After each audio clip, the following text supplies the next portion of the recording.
Welcome to the show. My name is Charlton with Big C. This is Charlton and Big C Sports coming to you worldwide on the Big C Sports Network, on the #1 network in the United States of America. And Big C Sports has been voted the #1 sports show in the universe, according to Big C. And them good old boys down south, I want to say bienvenidos to all of our listeners in Latin America, also across the pond, and London, England, as well as Paris, France, of course. You good old boys from Africa, you know we love that Big C tribe. We love them in Canada, but Big C, there's no one we love more than the good old boys down south in the land of the free and the home of the brave on a beautiful September 25th, 2018. Big C, how's it going for you good old boys down south?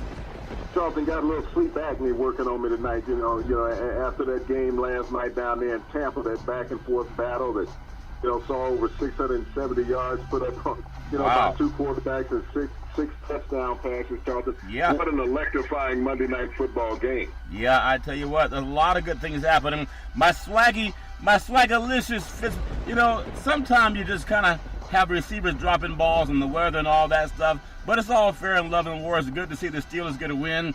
Also in the world of the NFL, just more people trying to run stats on what players have the most success. I think when you think about the Pittsburgh Steelers, they're really on track to have a winning season again. They've done that for so many years. Baseball, everybody's swinging the bat. I even saw the great LeBron James do an interview last night. I think if he wins the championship, he's going to go, LA, this one's for you. They're like, oh, we already have 17 championships, but thank you for the Pro Bowl. Big C, how's it going for you good old boys? I hear that maybe someone spotted your dog. Big C, your thoughts? Well, Charlton, there's been a pack-up running around in the neighborhood raising havoc and stuff. I had to go out and wash the car tires off a few times because, with this little marking thing that they like to want to do and everything. Yep. So, I don't know if my former dog is a part of that pack, but they're running around right now. Yeah. People have this thing about Black Lives Matter, and every African-American knows what it's like when you're driving around, or especially walking through a mall. If it's more than two, you're probably being followed whether you know it or not.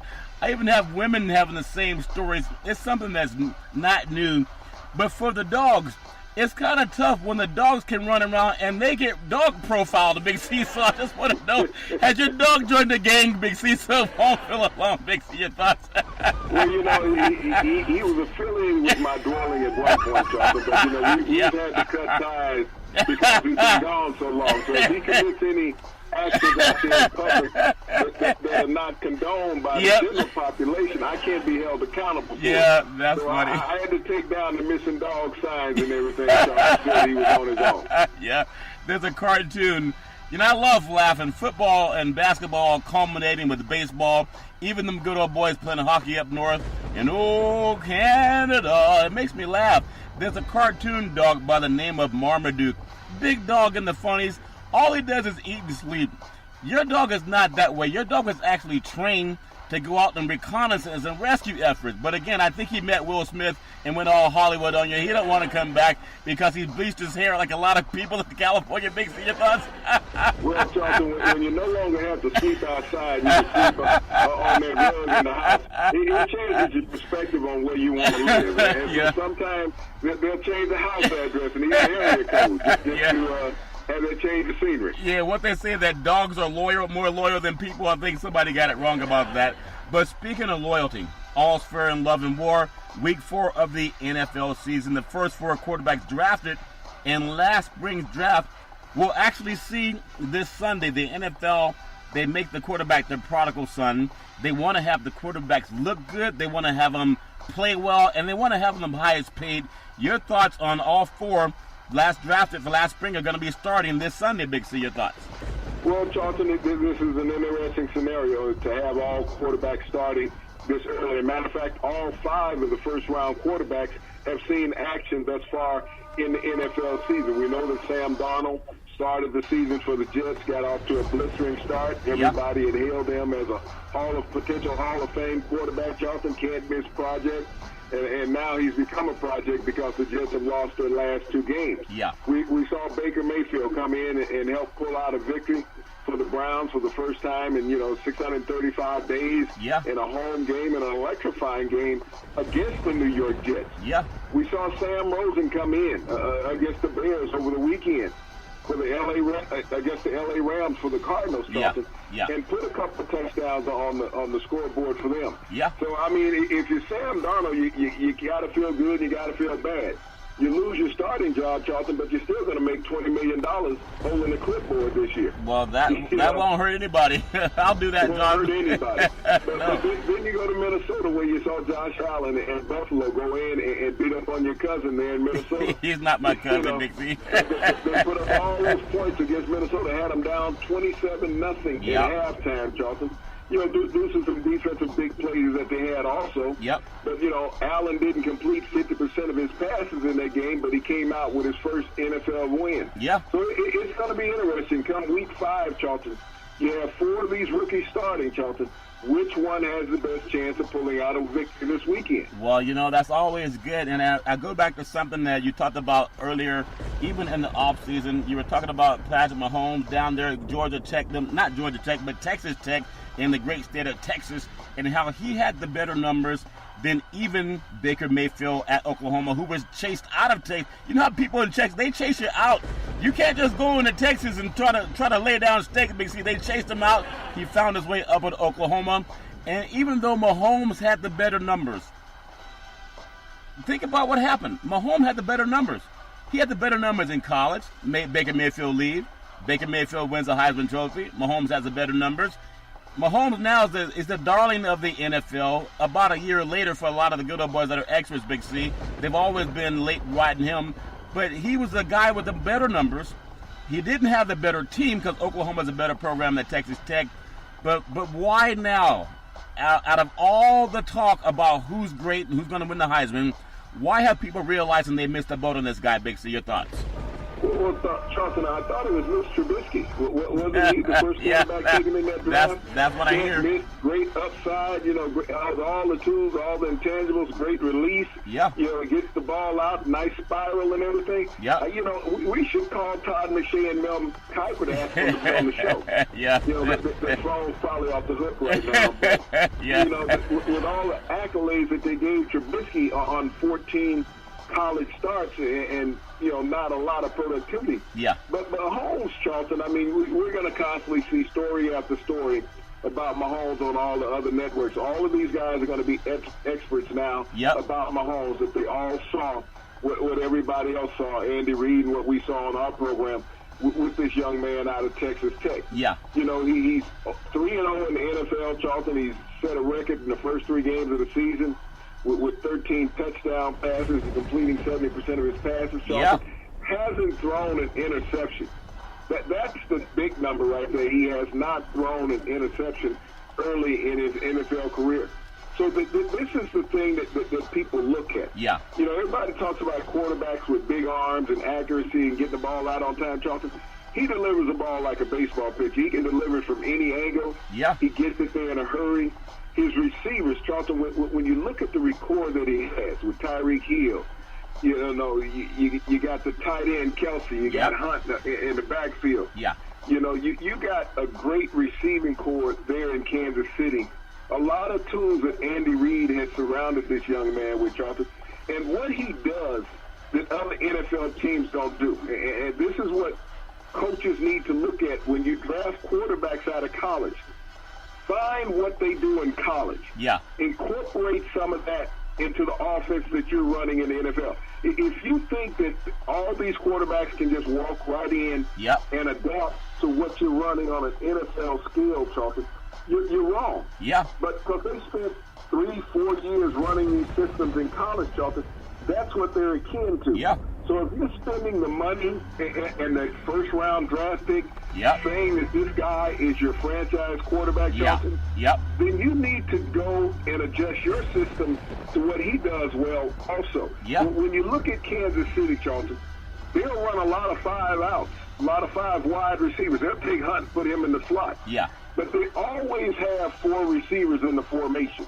That's what Texas Tech ran in college in that red gun offense. Yep.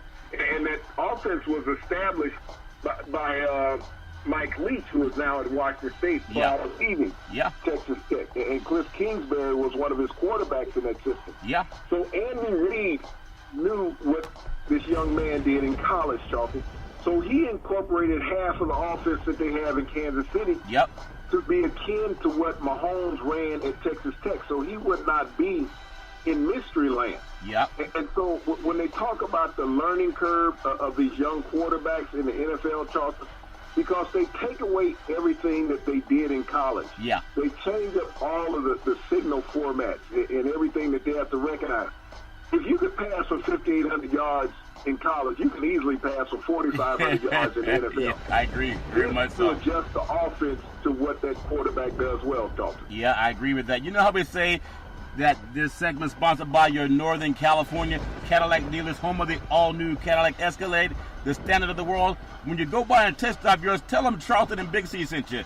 Now, some good old boys, they go by and try to buy an Escalade, but they don't tell them Charlton and Big C sent you, and they end up selling you less a car. It might look the same, but it's not the same. Some of them they call salvage, Big C, when you go to some of them good old boys. You got to go by the dealership. And speaking of going by the dealership, Pittsburgh Steelers, they're talking about, I thought I didn't understand this when I was just hearing about it. They're talking about trading Le'Veon Bell for another guy named, it don't matter who they would trade him for, but will he end up with the Jets or the Indianapolis Colts? Why would you talk about trading your Escalade for something that's salvaged, or trade Le'Veon Bell for somebody who's like a salvage running back? Big C, your thoughts?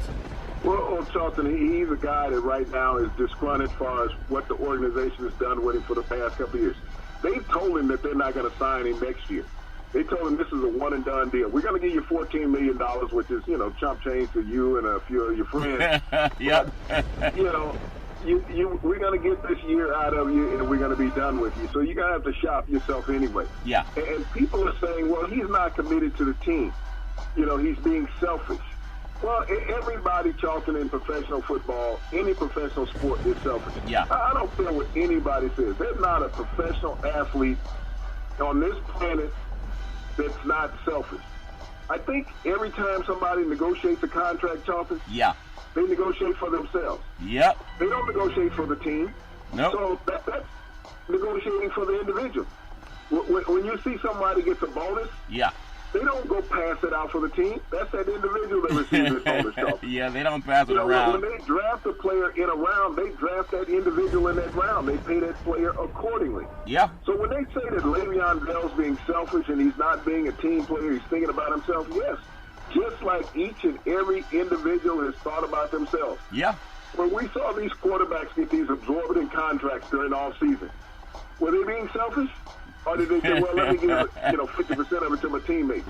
When we saw Odell Beckham hold out, say, hey, I want to be the highest paid receiver in the NFL. He said he wanted to be. He didn't want the Giants receiving core to be. He wanted to be. So when I see these news people and broadcasters all say that Le'Veon Bell is being selfish, he's not putting the Steelers first, I think that, when they had that 53-man cut down, the Steelers did after training camp at preseason, Charlton, and they left some 25 players without a job. Did anybody on the team that made the team say, hey, guys, I'm going to take care of you for the next year? I doubt it. I'm going to split my salary with you. So when you sit there and say Le'Veon Bell is being selfish, it just shows how stupid and ignorant you are about the business of business. Because even the guys that report on it don't cut their salary with lesser paid employees within that company. But, if he moves on, and the Steelers might as well get something for him now, and the Jets can really use him. They got a huge salary cap availability next year. They can restructure his contract. $90 million they got. And he would really help the development of a Sam Darnold, Charlton. When you think about that, to have that auxiliary weapon that you can always go to. You can hand the ball off to him. You can swing the ball out to him, Charlton. You can get him one-on-one with a linebacker. And think about Andrew Luck, Charlton, who has a hard time pushing the ball more than 35, 40 yards down the field. That's true. How valuable he would be in that Colts offense, who hasn't had a running back, at least Luck hasn't, since Frank Gore was still churning out 1,000-yard season while he was healthy. And he's still doing his thing. He would really help both of those quarterbacks out a lot, Charlton. And so when we talk about somebody being selfish, I wouldn't be surprised to see one of these teams stepping up, Charlton, in the next week to 10 days to make a move for him. It reminds me when the late Al Davis had Marcus Allen in the backfield. He got Bo Jackson, and then he was kind of sliding Marcus Allen to the bench for whatever reason. Nobody knows but those two guys. But then Bo Jackson dislocated his hip in the playoff game at the Coliseum versus the Cincinnati Bengals.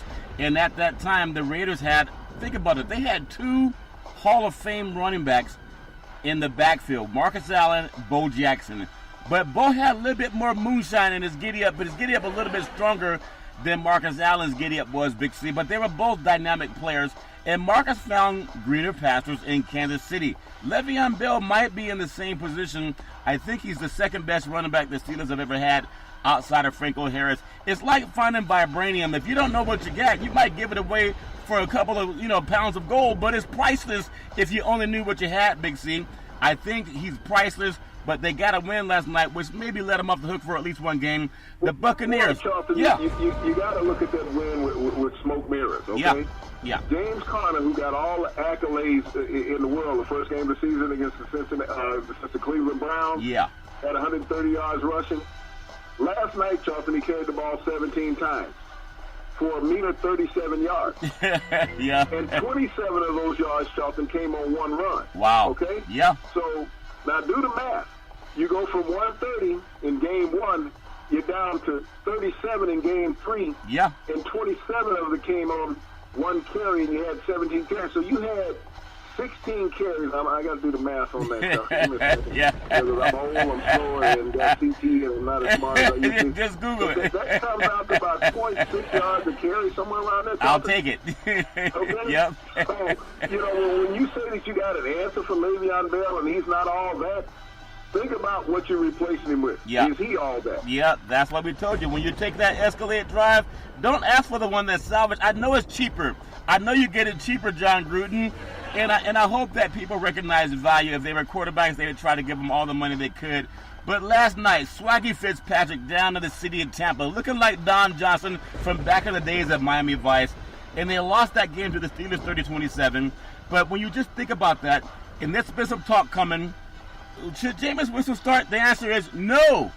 No, don't let him start. In fact, let him sit out 3 more weeks because Fitzpatrick has 400 yards passing. And he had it against the Steelers defense where a lot of people have been having success. But again, I just want to make sure we reiterate, you don't put that loss on Fitzpatrick.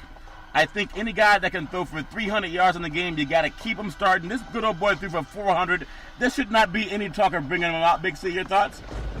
Well, Charlton, he threw for 400 for the third consecutive game, the only player in NFL history to open up a season with 3 400-yard passing games. Yeah. And when you think about the interceptions that he threw last night, Charlton, he threw one that was a tip pass, Charlton, on a missed block by his offensive line. He threw a second that went for a pick six, Charlton. Yeah. There was a missed block by his running back. Yeah. And the ball was tipped. He threw a third one when Evans broke off the route, Charlton, and the ball went awry to the defensive back. Yep. So when you go back and evaluate the film and you look at the replays, Charlton, you'll see what happened on those picks. They weren't Fitz's problems. I mean, his fault. I mean, the quarterback gets blamed for these things. Right. Charlton, but he was throwing the ball where the ball should have been. It's just he didn't get the help from his offensive players. But even in that, he outdueled Ben Roethlisberger in that game. You think it was a 30-27 game last night, Charlton. Yeah. And if not for the pick six, that the one interception was returned for the touchdown, I know they said it was all part of a team game. Yep. They would have won that game. Yep.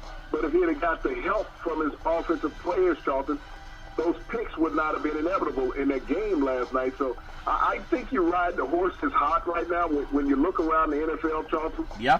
And you see teams that have no wins on the season. They're not talking about replacing their quarterbacks. Yeah. You see teams with 1 win on the season, Charlton. Yeah. They're not talking about replacing their quarterbacks.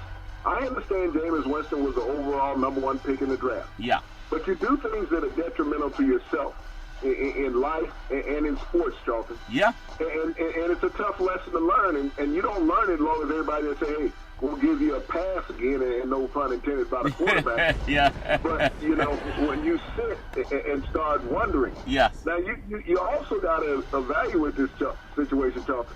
There's some teams in desperate need of a quarterback. Yeah. do you consider trading him also? Good point. That's a good point. I'm telling you, there's something going on in the state of Florida. The Dolphins and Patriots game this Sunday. Is that, ironically, the biggest game in the NFL this coming up weekend? The Dolphins at 3-0, the Patriots at 1-2, and even before getting into that, when we saw what happened in Detroit, Motor City, I think the Patriots looked a little bit sluggish. They're like a lot of the people that have been drinking that lead paint because the government won't get the lead out of the paint in Detroit. They should have brought their own water bottles, not being flippant about it. That's really a tragedy. Clean up the city. You can find new state-of-the-art arenas. They got to find a way with the government's help to get the water clean, Big C. But I want to get your thoughts.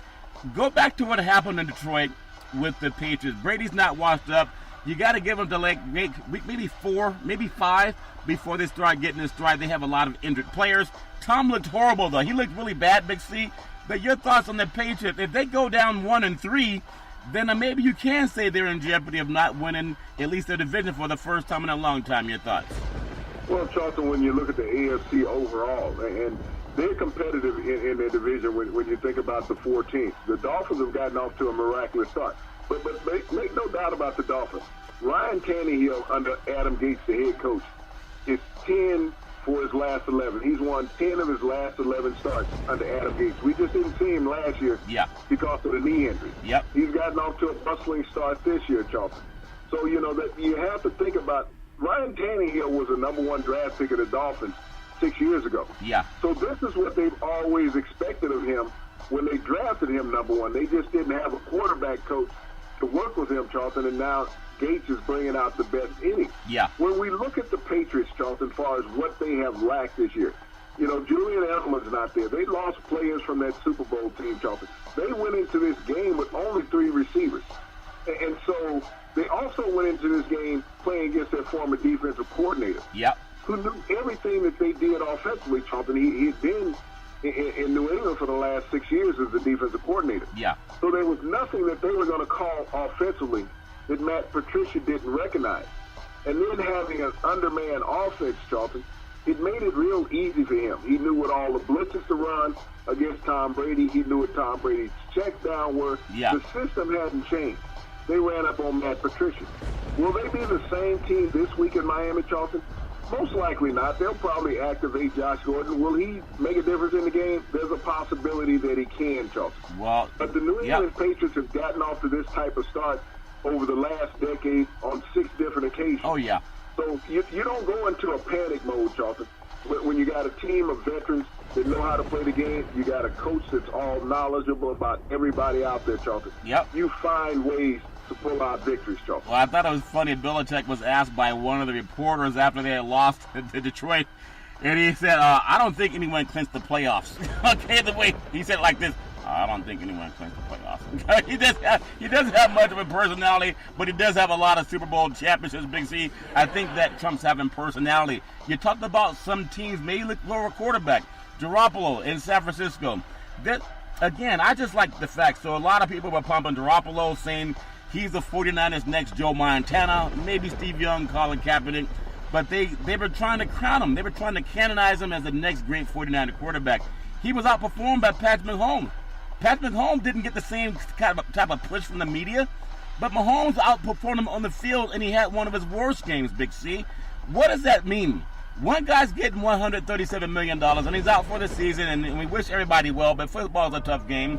But even when you look at that, he was a lot more praised than the guy that outperformed him on the same field without the same media hype, Big C. Did the 49ers look for another quarterback, and do they ask Garoppolo to redo his contract, Big C? Your thoughts?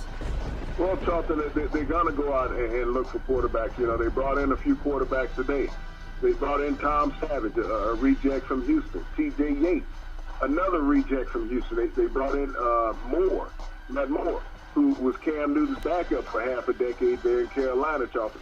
They brought in 4 quarterbacks overall. Yeah. They brought in 4 quarterbacks that were backup quarterbacks in the NFL, Charlton. Yep. And when they got a chance to play, they could not win. When you think about John Lynch, who spent 9 years he spent 12 years in the NFL, but 9 years as an all-pro safety. Yeah. Knowing that quarterback is the most valuable position on the team, Charlton, at all times. I'm not knocking Beathard in any kind of way, But, get rid of the collusion in the NFL, drop your ego, bring in Colin Kaepernick. If you want to win, and Shanahan can say, well, we're looking at something different. He doesn't fit the system that they run. Well, if he doesn't fit the system that you run, where's Robert Griffin III hanging out there in Baltimore on the bench, on the practice squad? Yeah. He fits the system that you run. So what the 49ers looking at right now, Charlton, is collusion and discriminatory as far as from the quarterback position. There are quarterbacks out there that can help in the system that he's in. Yeah.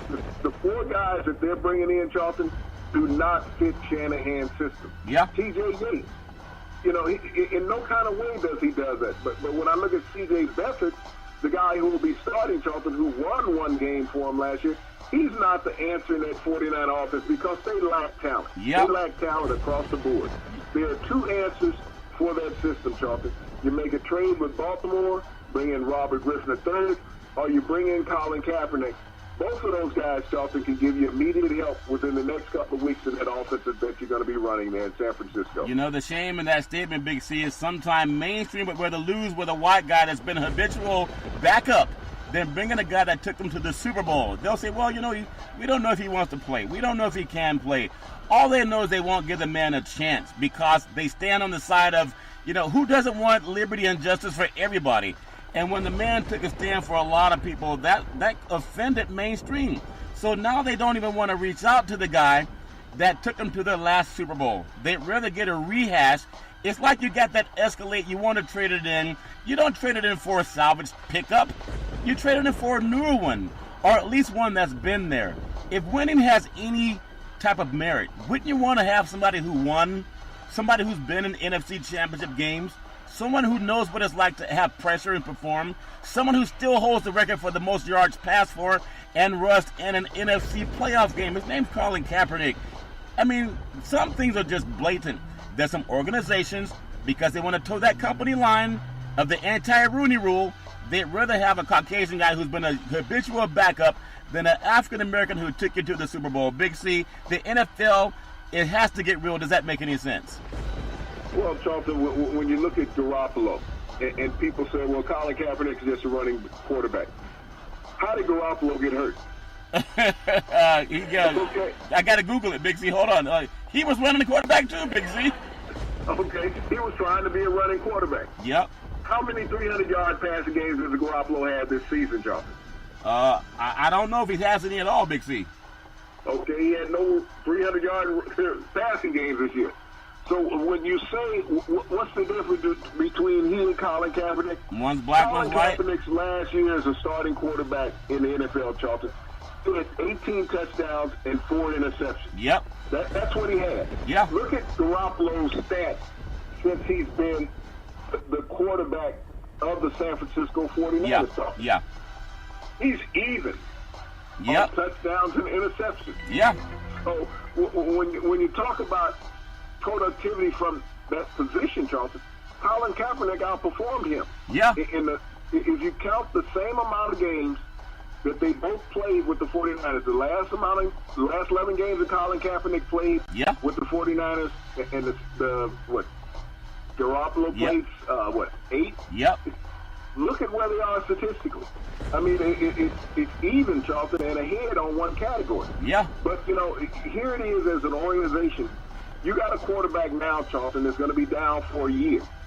You're not advancing your organization with him. Nope. Because so now you've had this quarterback for 2 years, and he's played 7 games. Yeah. 2 years, and he got 7.5 games out of it. This goes back to where Colts were with Andrew Luck. Yeah. 2 years, 7.5 games. Yep. All that money, you got to decide. You got to have somebody there that can play, Charlton. Yeah, it makes sense, Big C. The NFL needs to get real about that. But if you'd rather lose than have a chance to win, just a chance is all people ask for. But if you'd rather not give someone a chance because you want to have an empty stadium, that's your choice. The NFL also needs to take a serious look at this new roughing the quarterback penalty. You can't alter football that much with safety concerns. As a defensive player, Big C, and we know you were a dirty player, but you did it with pride. You didn't hide your dirty. You would hold on to the face mask even after the penalty was thrown, Big C. That's how much pride you took. But now they got to find a way to address that. Maybe they should start just saying you can't touch the quarterback. You can only put 2 hands on him. But defensive players have to stay healthy too. There's a guy that was injured in Miami by trying to lay up. How they protect the defensive players, Big C, your thoughts? Well, Charlton, there was even a penalty last night on a defensive back on a blitz for the Steelers against Fitzpatrick.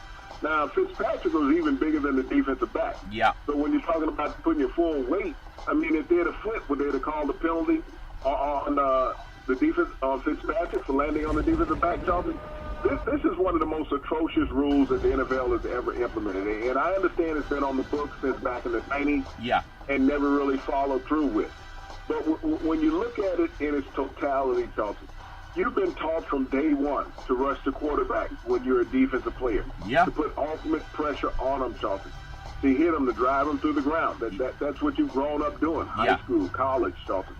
That's been the way you've been taught to play the game. Yeah. And now, it's like with the helmet rule. You think about how the NFL came out with that in the first couple of preseason games and all the excessive flags that were thrown. Yep. The NFL immediately made an adjustment to that rule, Charlton, where you went back and reviewed it, okay? Yep. This is what they need to do with this pass rushing rule, Charlton, on hitting the quarterback. They need to make an adjustment. They need to go back and say, we got to review this, because you've had defensive players that have been injured more than quarterbacks have, Charlton, because of this rule. I agree. So you have to value those defensive players also, Charlton, because they're part of the players' union. And when the league goes out and says we only value one part of these organizations because we got to have these quarterbacks in the game. Yeah. Look and see how many quarterbacks have losing records in the NFL right now, Charlton. And you're valuing these losing records over the winning records. Yes, you're going to protect certain players, but I go back and look at the number of sacks I had in my career, Charlton. As many sacks as I had, I would say I had at least half as many roughing penalties as I did sacks in my career. Yeah. Okay? But you were proud of it. Of those roughing the quarterback penalties, Charlton, yeah. half of those were intentional. I know. I looked at it as just a completed pass, but it also motivated my defensive teammates. Yep. There's things that you do tactically, defensively, that's part of the unwritten rule of the game. Yeah. Players don't talk about it, but it's an unwritten rule, Charlton. Yep. And when you can go out there and intimidate a quarterback, knock him out of a game for a few plays, Charlton, that gives you a decided advantage in the game. Yep. Because when you bring a backup in a critical situation, and we see that in all games, Charlton, that they have to come in, they're not ready. Yep. They can't throw the ball. They're generally going to have to hand it off and send out the punting team, Charlton. So it's the strategy behind that from a defensive perspective. Yeah. And so the league is going to have to look at this, Charlton, and say, hey, we are hindering the game. And there's the owners that are on the commissioner eventually going to stand up and say, hey, we pay these guys a lot of money to take risks, to take hits. You're going to have to let it happen, Charlton. What did Larry Bird tell the officials back at Madison Square Garden? Do you think they're paying money to come see you call blanking fouls? Are they coming to watch me drop 30? I want to say sports is a billion-dollar industry, and boys and girls sports is the foundation to this billion-dollar industry. For every athletic and sporting event, you need athletic and event insurance. We work with Ben and Mark. They've been around half a century. They work with Big C Sports, whether you're a pro team, a collegiate team, a high school team, or your mom and pop soccer league. When you reach out to them, let them know Big C sent you. Big C, when you think about all the things we talked about in football, and it's great to see it. Football's here. Basketball's about to tip off next week.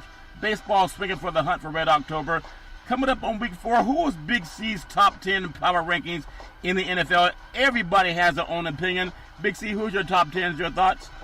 Well, Charlton, I mean, there's always a shuffling every week in the NFL because we see the talent moving across the quadrant.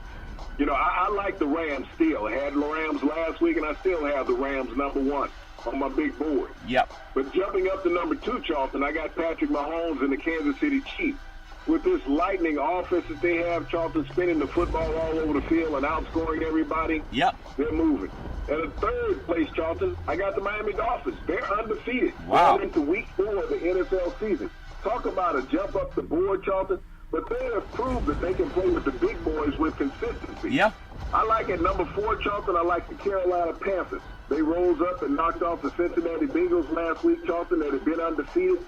Found a new weapon in Christian McCaffrey, Charlton, to balance out their offense. Yep. At number 5, Charlton, on my board, I like the New Orleans Saints. Drew Brees in that whodunit game, Charlton, down in New Orleans. Yeah. I mean, the NFL's all-time completion leader, Charlton, got the top receiver in the NFL, and Michael Thomas, Charlton. This offense is just getting going down there. They're 2-1 now, Charlton, on the season. Yep. They're going to create a lot of havoc.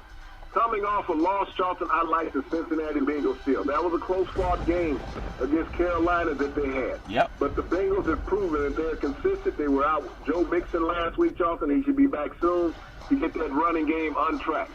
I like the Philadelphia Eagles at number 7, Charlton. The Eagles got Carson Wentz back. They went in and beat out on the Indianapolis Colts, Charlton. They pulled out a close one, but Wentz showed that he can still deliver the football. Even though Tampa Bay lost, Charlton, last night against Pittsburgh, I have them at number 8. Yep. Ryan Fitzpatrick, 3 consecutive 400-yard passing games, Charlton. That offense showed that it still has that click, and they will be back next week. At number 9, Charlton, the Denver Broncos. Anytime you can be a mile high all the time, Charlton, you have to raise up on somebody's list. Yeah. And they have a great pass rush, Charlton. They can always put pressure on opposing quarterbacks. Yep. And at number 10, Charlton, with Adrian Peterson having a 100-yard game, Charlton, I got the Washington Redskins. Wow. Alex Smith can still deliver the football, Charlton. This is a team, if they can keep that running game intact, Charlton, they can challenge in the East, right there with Philadelphia. Well, I tell you what, there's a lot of good football happening throughout the country. In fact, throughout the universe in the NFL. We love watching it. I want to swing down to the world of college football. College football, we always talk about the top 10 teams in the country. And we think about schools like Alabama. You think about Ohio State. There's Penn State. You know, don't sleep on Texas. Them good old boys, I think they found some of that Texas barbecue that you've been selling in the South, Big C. Buford T. Justice can't even find where you keep it, Big C. But Texas must have found something. So we love when the college football programs, the big names, are doing well. That huge game with Notre Dame and Stanford coming up this week is big.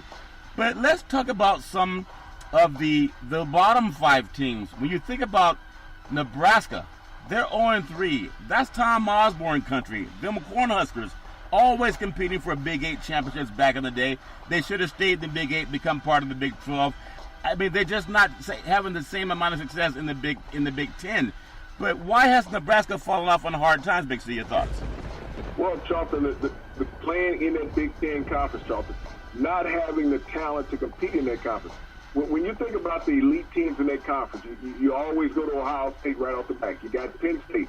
Franklin has turned that program around. Michigan has always been mentioned. Wisconsin has always had a power team. Michigan State has been up and down. But they don't have the talent out there on the plains in Nebraska to recruit those type of players that would want to go to those established Big Ten schools, Charlton. Yeah. So it's going to take a while to develop that program. Everybody wants to blame Mike Riley right now, saying, well, he left the cupboards bare. Well, I think Scott Frost looked at what was in the cupboard before he got the job, Charlton. Yeah. So he knew what he was cooking with. Yep. Yeah.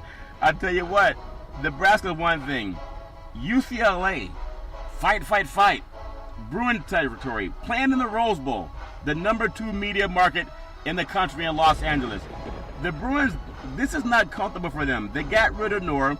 They thought that maybe they need to go a different direction.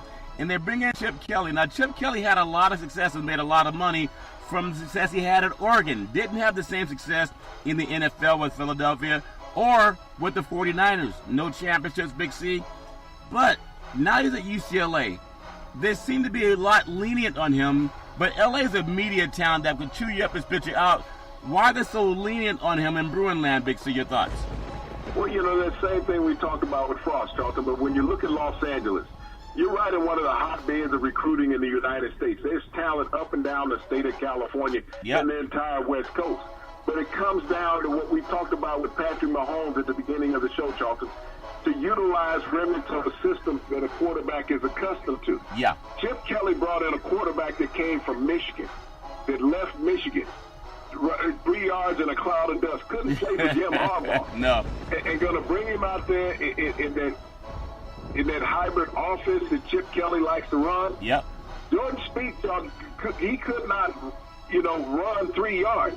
And now all of a sudden you want him to be a mobile quarterback in this system? Like Mariota. Right off the bat, you set yourself up for failure. And so you can't always go in and get these huge hulking players and say, you're going to play this type of system. Yep. And so that's the problem with UCLA, Charlton. They're going to have to sit there and take that lump for another 2 years. What about Rutgers? Rutgers put a lot of money into expanding their stadium, trying to get their stadium to compete at least for that Big Ten TV money. But they should have stayed on the East Coast and played where they didn't have to climb such a big mountain. Well, I know we're always going to see conference realignment. It doesn't look good for a conference. It's good to have the New Jersey market for TV ratings. That's the only reason they're in there. But it makes your conference look bad when you have a team that's always at the abyss of the rankings, Big C. Your thoughts? Well, Charlton, when they were in the Big East, they were a competitive team. They had Greg Schiano as the head coach. He left there, Charlton, with the Tampa Bay, and that program has never been the same since they moved into the Big Ten. Another one of those scenarios, Charlton, is that you're the weak sister in a particular conference. And, you know, when you look and you haven't built anything, it's hard to get the top-line recruits, Charlton, to come play for you. Yeah. When you don't have a history of winning, and players say, well, you know, you were 1-12 last year or 1-11, yeah. And everybody else in the conference is recruiting me had at least 8 wins. Yep. You know, I kind of want to win when I go to college. I understand you win. Yep. But I want to win. I mean, and that's what recruiting has come down to, Charlton. Yeah. When I was being recruited, you wanted an opportunity to be seen on television once or twice a year. Yeah. That was the big thing back in the day. Oh, you got a television game? You got 2 games? Oh, yeah, I'm coming. Yeah. You know, I get to be seen on television. That's not even a selling point anymore with athletes, Charlton, because high school games are on television. Yeah. So, you know, the only thing now, Charlton, that the top recruits look for is a chance to win and travel. Yep, that's true, Big C. Winning and traveling. University of Arkansas, back in the day, they played for national championships in their history. Arkansas, down there in Fayetteville, they have a beautiful stadium, great facilities. You know, their basketball team is good as well, but their football team is falling on hard times. I remember seeing them when USC went down there and beat them Good Boys 50-13 in Arkansas. The next year, Arkansas came to the Coliseum, and Reggie Bush ran a while, and they won 70-17. USC did, and since then it seems Arkansas hasn't been themselves. What's going on with them down in the SEC, Big C? Your thoughts? Well, Charlton, you think of great coaches in the past. Frank Broyles playing for the national championship. Lou Holtz turning that program around, Charlton, prior to going to Notre Dame. And so, you know, they brought in Matt Bielema, who was a Big Ten coach, who can't play that type of style of offense, Charlton, in the SEC. He thought he got to play, and it was just 2 different brands of offense, Charlton, and he did not get the players that could compete in that conference. And this is a repeating story when we look at these universities. You try to fit players into a scheme that doesn't work for them. Yeah. And that's what Arkansas has been suffering under. And right now, Charlton, when you look at what Arkansas has, you bring in a new coach again this year, Charlton, and none of the players in that system, Charlton, fit what he did at his previous university. Yep. And so this is one of the things that universities are going to have to learn, Charlton, and these disgruntled alumni and boosters, is that, okay, we're going to fire the guy that was here. Yeah. But what do we get in return for the guy that we bring in? Yeah. We end up with a worse record the next year than what we had with the guy that we let go. Yeah. Well, this program and the Pac-12, I remember part of the Pac-8 and then the Pac-10. Now Pac-12, Oregon State seems to have fallen on hard times. That's a city in Corvallis that has a lot of money poured into it. I know they get help from Nike, so you can't say they're much different than the University of Oregon and Eugene, but they just haven't had success winning. I remember back in the day, they were in the early 2000s, they were ranked in the top 10 in the country, almost knocked off LSU, and I know they were knocked off by Fresno State one time when David Carr, Derek Carr's brother, beat them down at Fresno State Bulldog Stadium. What's happened to the Ducks, Big C, or the Beavers? Well, Charlton, this was a team that knocked off USC when they were ranked number 1 in the country. That's right. Well, you know, and so this is the team that's had highs and lows. When Mike Riley left a couple of years ago, Charlton, and he pursued out in Nebraska threw a lot of money at him. He went to Nebraska. This program was left to rise. So he's the only coach that's been able to win up there, Charlton. You think about it. He's their all-time winningest coach. Yeah. And he's had 2 stints there at that university. They just, you know, they're the little sister just even in the state that they play in, Charlton. They're down the road from Oregon. Yeah. And Oregon gets all the accolades in that state, even though this program had risen up, Charlton. But when you think about these Power 5 conferences that we talked about, and these weak teams that are in these conferences, and everybody talks about how strong these conferences are, Charlton. You also got to remember, Charlton, when the team in their conference wins the conference and gets the playoff berth, look at the strength of schedule on those teams that were in the conference that were in the bottom, Charlton. Very good point. You think about it, Oregon State's schedule has been nearly as difficult as Alabama when you look at outside of the conference. Oregon State went to Ohio State. First game, get beat. I mean, that was a top 4 team. Alabama hasn't done that. So I'm not saying they're the same kind of team, but sometimes they do it for the money. But had they scheduled down like a lot of other teams do, maybe they would have a winning record so far. So any quick fixes for new coaches in college football? Scott Frost, Nebraska, Chip Kelly, UCLA, Kevin Sumlin, Arizona. At least they had a decent win, this last weekend. And then Willie Taggart, Florida State. A lot of people jumping on him, but the covers were bare on the O-line there, Big C, at Florida State. Your thoughts? Well, Charlton, they just didn't have the help there. I mean, I saw lack of motivation from the offensive line, and I think that comes from the recruiting of the players that were brought in there prior to him being there, because he's not running any freshmen on the offensive or defensive line there. Yeah. And so, his system, he's now 2-2, as well as Sumlin is 2-2 as the head coach. So they may survive and get over the hump, Charlton, because I know a lot of people were calling for both of their heads, but they're a minority. Yeah. You think about that. Kevin Sumlin's a minority, Willie Taggart's a minority. No one said anything about Scott Frost losing 3 games. No one said anything about Chip Kelly losing 3 games. But those 2 guys are 500. Yeah. Those first 2 guys, Charlton, Frost and Kelly, will not get to 500 this year. Yeah, that's but true. If Sumlin and Taggart have winning records this year, Charlton, and make it bowl games, will they get a reprieve from the boosters and alumni? Sometimes it's a difficult thing, I think, when you think about that. The color line makes it sometimes more challenging for a lot of the head coaches. The best players in the first month of college football season, Darnold's no longer there, Rose is no longer there, USC, UCLA, Baker Mayfield's gone out of Oklahoma. Your thoughts on, and Jackson's gone out of Louisville, your thoughts on who the best players the first month of college football, who impresses you, Big C, your thoughts? Well, Charlton, I'm really impressed by a couple of quarterbacks. Alan Bowman, a true freshman at Texas Tech, leads the nation in passing yards, Charlton. He has over 1,500 yards passing in the first couple games of the season. Yeah. And that's an outstanding player, Charlton. When I look at the running back, I got to go down to Memphis, Charlton. There's a Darrell Henderson down in Memphis. Has 719 yards rushing, Charlton. He's off the hook. In the first couple of games of the season, but he's averaging 211 yards a game in total offense. Wow. And people don't even talk about him or either one of those players, Charlton, being in the Heisman chase. No. When we look at the receivers, Charlton, there's a couple great receivers out there. There's Preston Williams at Colorado State and Antonio Wesley at Texas Tech. Both of those players, Charlton, are averaging 127 yards a game in receptions. Yeah. And these players go under the radar, Charlton, because they're not at the alleged Big 5 schools, Charlton, leading the conference. Yep. But no one talks about them in the Heisman balloting, but they lead the nation respectively. That's always impressive, Big C. Ohio State assistant and interim head coach Ryan Day received $385,000 for his 3 victories under Urban Meyer's absence. You know what's odd? Urban Meyer comes back against Tulane. They scored the lowest point total under Urban Meyer against one of those non-Power 5 teams. Did it take him a little bit getting used to, or Urban Meyer just saving up for the big game this weekend against Penn State? Big C, your thoughts? Well, Charlton, he's really going to have to polish up his weapons this week against Penn State. Penn State hung 63 last week on Illinois. And as you mentioned, they've had their lowest point total of the season against Tulane. Yeah. Tulane is a doormat program, Charlton, when you think about Ohio State and the teams that they had to start with to open in the season. I mean, they opened up with Oregon State, which is a Pac-8 school. They opened up against Rutgers, which is a Big 10 school. Yeah. And then they turn around and play TCU, Charlton. Yeah. A Big 8 school. But, all of those schools, Charlton, bring something to the board. But when you think about Tulane, Charlton, which is a mid-major program, realistically, out of New Orleans down there. Yeah.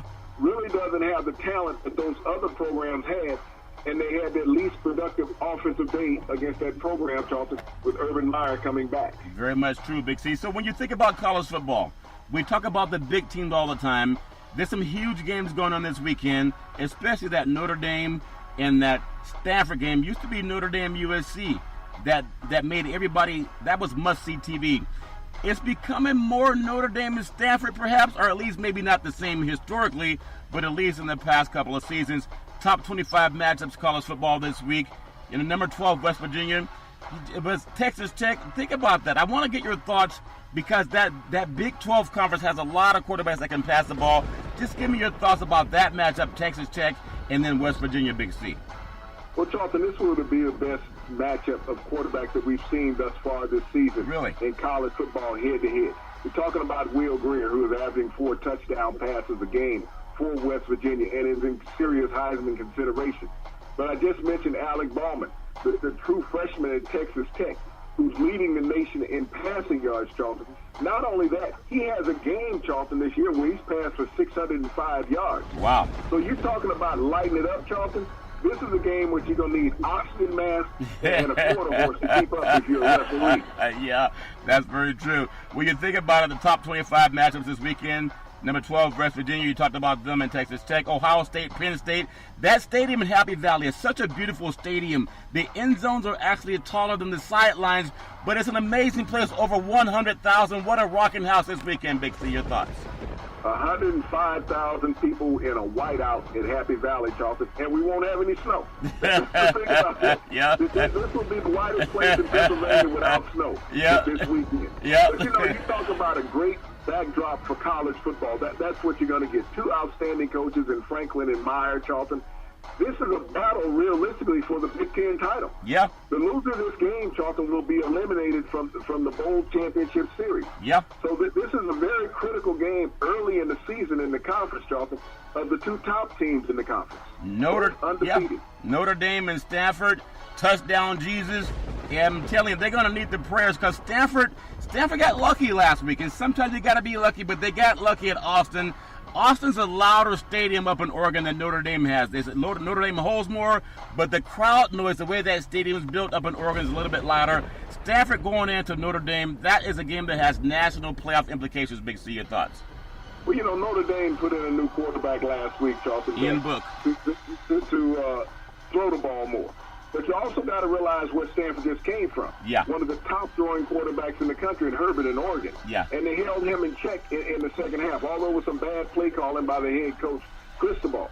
Kelly's been under pressure all year long, Charlton, because Notre Dame has been inconsistent. This is a game that they cannot afford to be inconsistent. Stanford is a very physical and highly intelligent football team under David Shaw out there on Palo Alto, Charlton. This will be an outstanding game. And once again, we're looking at teams, Charlton. In this matchup, the loser will also be eliminated from the playoff series in college football. Maybe the biggest game that's under the radar, BYU, ranked number 20 at number 11 in Washington. There's another big upset on the horizon. BYU, they knocked off Wisconsin, a running team.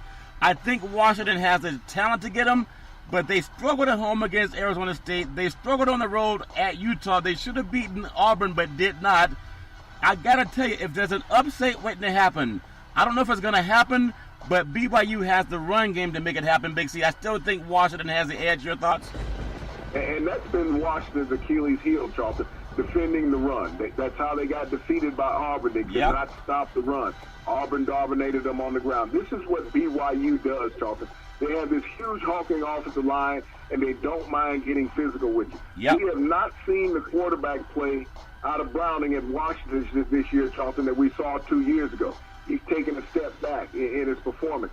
And if they get off to a slow start, BYU would like nothing more than knocking off another top 10 team, Charlton. Yeah. Would that put them in consideration for an at-large playoff berth, Charlton? Well, we still got a long mountain to climb, especially the Wasatch Mountains. Big C, I heard one of my famous sportscasters, Charles Davis, does NFL play-by-play, does a great job. But I also heard him talking about what side of the universe our team's on because of the upset that happened down in Tampa with Pittsburgh and winning at Tampa, and then the Patriots losing at the Lions. If a lion really met a Patriot in real life, a lion would maul a Patriot, Big C. We know that's the case. But even Charles Davis talking about the universe, Big C. Your thoughts? Well, Charlton, it's amazing how small everything gets after a while when people are listening to our program, and we're just the little boys out there. And all the big boys are continuously emulating what we say. And I thank the guys. I appreciate it very much because it shows how they've expanding their research department. Yep. Is that we're very integral in what they do and say on a daily basis. And we told people this 2 years ago. Yeah. Pay attention to what the big boys do after we've said it within 48 to 72 hours. Yeah. They will be emulating what we're saying. So I appreciate all of the praise that people use in their new vernacular on air that they never knew anything about 3 years ago, Charles. Yeah, usually people said best in the world. Now everybody's saying best in the universe. Big C. Back in the day, there was a man by the name of Drew Boudini Brown. He was known as Muhammad Ali's right-hand man. He would always tell Ali, with all you got to use, how can you lose? Rumble, young man, rumble. Big C, what are you looking forward to in the sports universe? Well, you know, I'm looking forward to the 49ers making a smart decision, Charlton, in their quarterback search, as we talked about earlier in the program. Will they get some relevancy about them and say, hey, forget all the preponderance out there and all these politically correct people.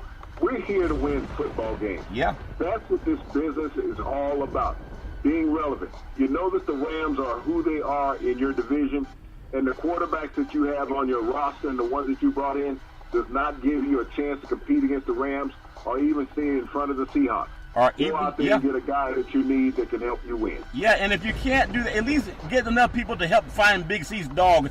That dog, I think he's joined the gang. We got to get some prevention. What do you call it? Behavior prevention when your dog needs to be dog trained. Big C, he's not Hollywood all the time. You know, they chew you up and spit you out, no pun intended.